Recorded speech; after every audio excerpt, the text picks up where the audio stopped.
everybody, and welcome back to the Professor Sunny channel. We're back with Turnabout Reminiscence. September 10th, District Court, Courtroom Number 3.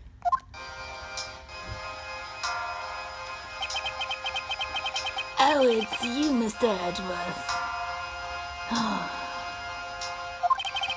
It appears that his honor is still a bit dispirited. For the first time today, I experienced what it was like to stand at the witness stand.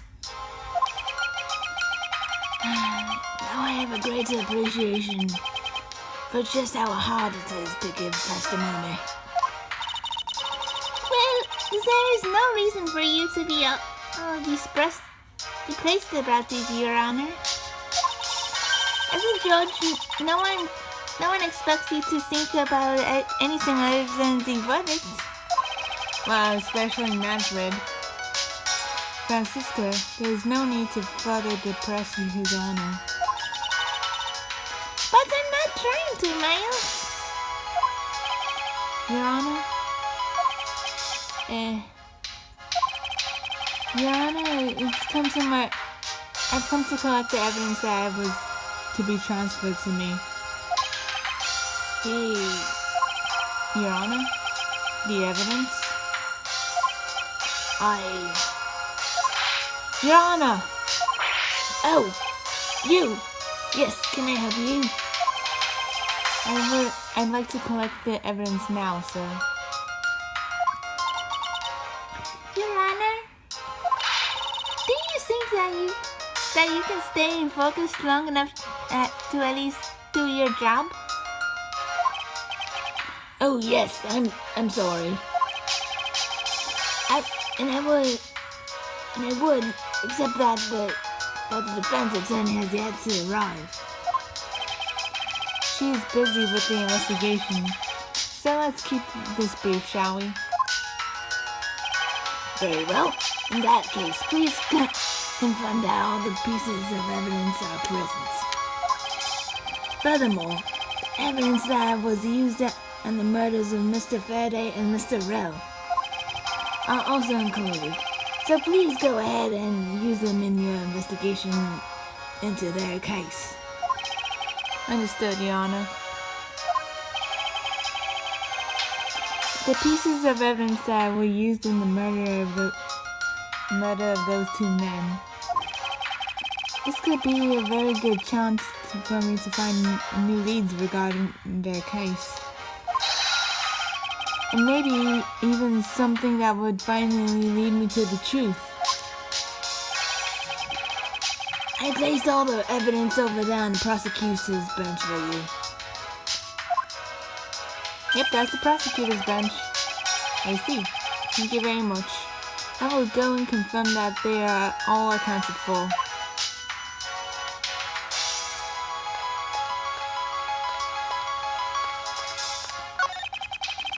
So this is the evidence related to today's Cordobian Embassy trial for Mr. Faraday's bag.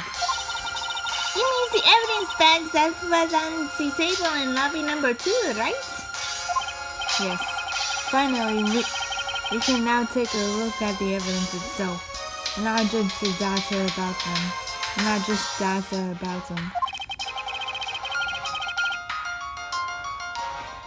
Let's be sure to thoroughly examine them while we have the time. Agreed. I want to take a good look at all of the evidence from the embassy murder too. And why is that? Because I don't fully understand what today's trial was about. Yeah. Don't point your crop at me just because you don't know something. And don't you try to order me around just because Papa chose you today. I see somebody still sore about not being picked by Mr. Von Kalmer. It's also real to see the knife up close. So we have the knife, the gun, an envelope, and what's that organizer doing there? What's this organizer doing here?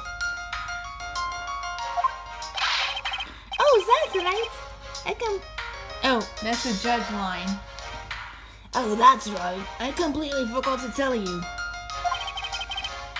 About what, Your Honor? They found Mr. Faraday's personal organizer inside that evidence bag of his. Detective Brad requested that it be passed down to you.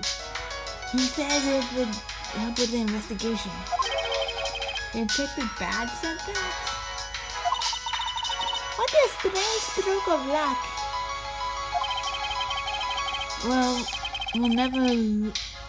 Well, never like a gift horse in the mouth. You might as well fuck through it too. Everyone's resting tight. Yeah, the next inquiries.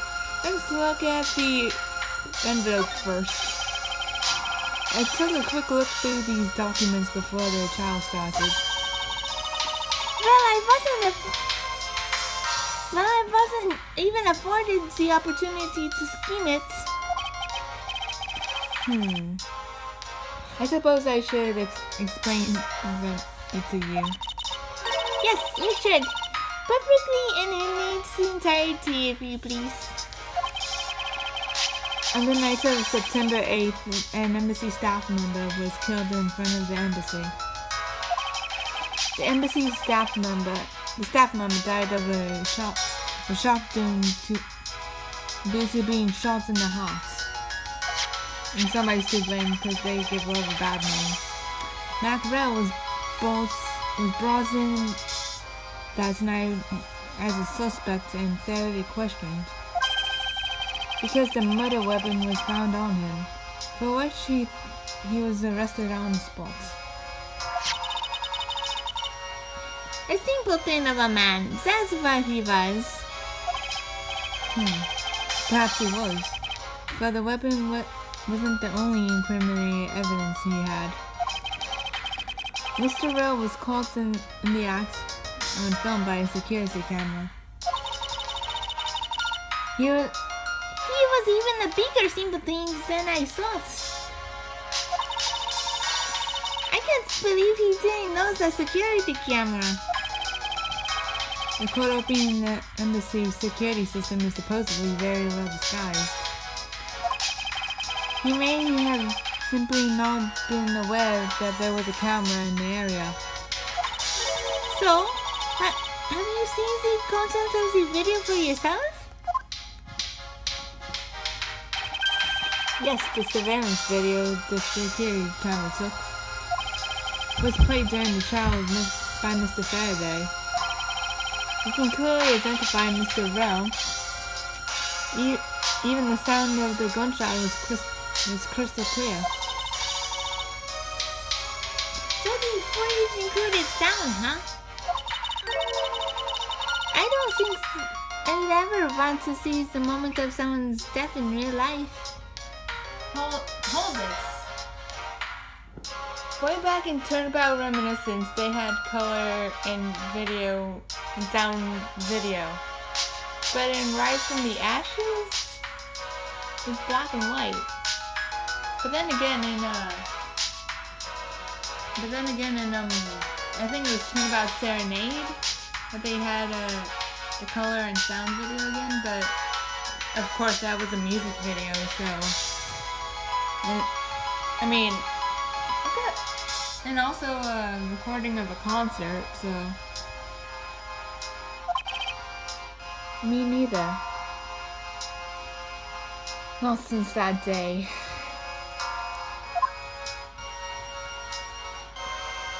Yeah, let's look at the notebook.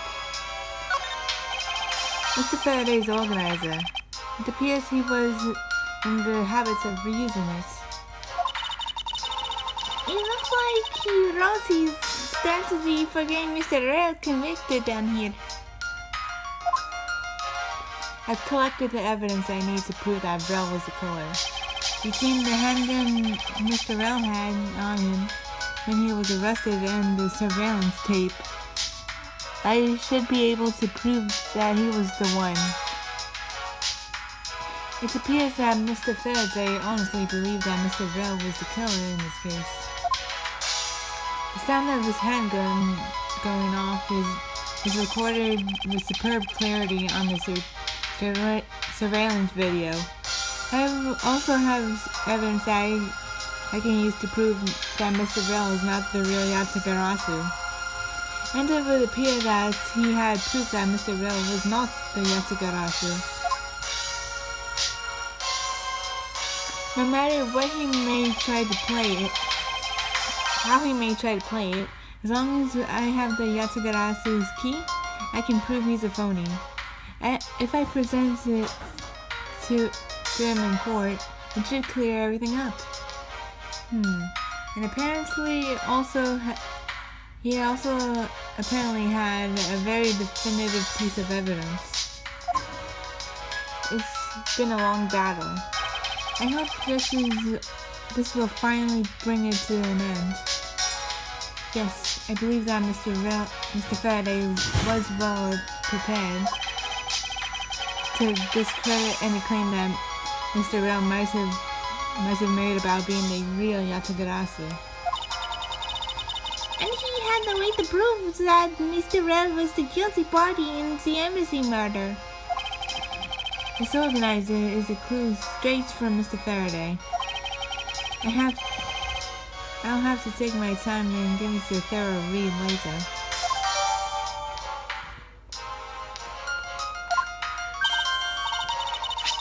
Look, there's a picture stuck between the pages here. It appears to be a key. And a rather ornate one is that. Just look at the design on the handle. The craftsmanship is superb. Could this be the Yatagarasu's key Mr. Faraday mentioned in his organizer? The Yatagarasu's key? Detective Bat said something earlier. What's different about this time was the evidence related to the smuggling ring was sent to the police. And the sender was none other than the one who infiltrated the Cordobian embassy. Yatagarasu. The Yatagarasu sent the evidence? Until now, the Yatagarasu would always publicize any corrupt dealings through the mass media. But not this time. The evidence this time was something only Faraday and I, and select few others knew about. Mr. Faraday must have been trying to keep his secret key safe.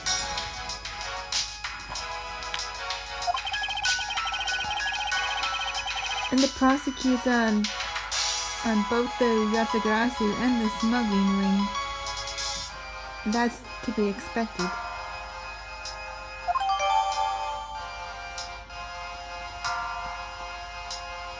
Hold on, let me just scooch the setup here just a little bit.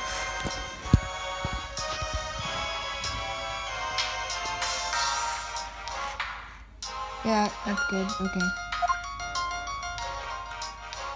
And now the knife, the aforementioned knife. It's the knife that was used to kill Mr. Faraday. Who would have thought that such a beautiful piece of art could be used for such a cruel act? And it's never crossed your mind that you use a riding crop for the wrong purpose? That is odd. What is it? Mr. Faraday didn't mention anything about the knife in his organizer. That certainly is odd. The weapon that was used to kill the Cordobian embassy staff member was the gun. But if that's the case, then where did the knife that was used to murder Mr. Faraday come from? Isn't it obvious? It was brought into the courthouse by Mr. Rell. That's the only logical conclusion, right? No, because It's not that easy.